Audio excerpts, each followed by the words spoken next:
안녕하세요, 여러분.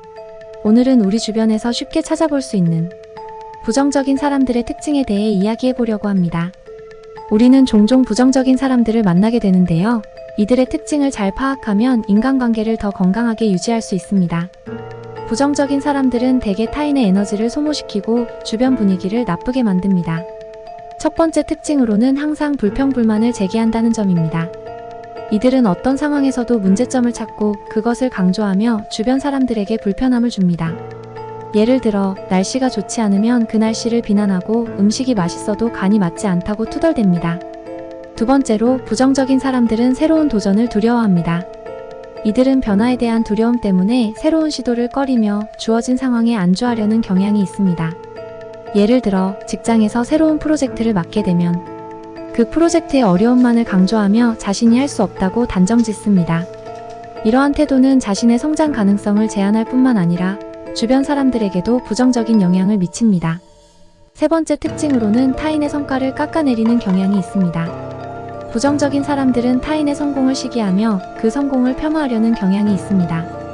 예를 들어 동료가 승진을 하거나 칭찬을 받으면 그 성과를 진정성 없이 평가절하하거나 운이 좋았다고 말합니다.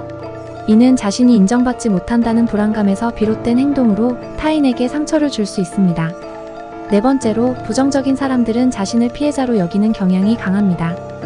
이들은 모든 상황에서 자신이 피해자라고 생각하며 타인을 비난하거나 상황을 탓합니다. 예를 들어 교통사고가 났을 때 자신이 잘못했음에도 불구하고 상대방이나 외부 요인만을 탓합니다. 이러한 사고방식은 문제 해결을 어렵게 만들고 자신의 성장에도 방해가 됩니다. 다섯 번째로 부정적인 사람들은 대개 자존감이 낮습니다. 이들은 자신의 가치를 낮게 평가하며 타인의 인정을 받기 위해 과도하게 노력하거나 반대로 모든 것을 포기하기도 합니다. 예를 들어 팀 프로젝트에서 자신의 의견을 내지 못하고 타인의 의견에만 따르거나 반대로 아예 참여하지 않으려고 합니다. 이러한 행동은 자신의 능력을 제대로 발휘하지 못하게 만들고 팀의 성과에도 악영향을 미칩니다. 여섯 번째로 부정적인 사람들은 과거에 집착하는 경향이 있습니다.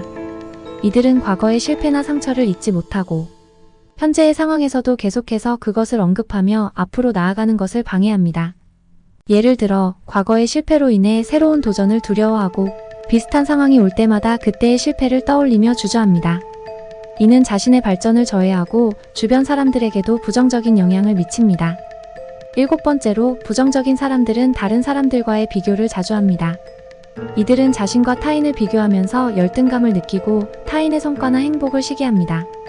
예를 들어 친구가 좋은 일자리를 얻거나 행복한 가정을 꾸렸을 때 그것을 진심으로 축하해주지 못하고 자신과 비교하며 우울해합니다.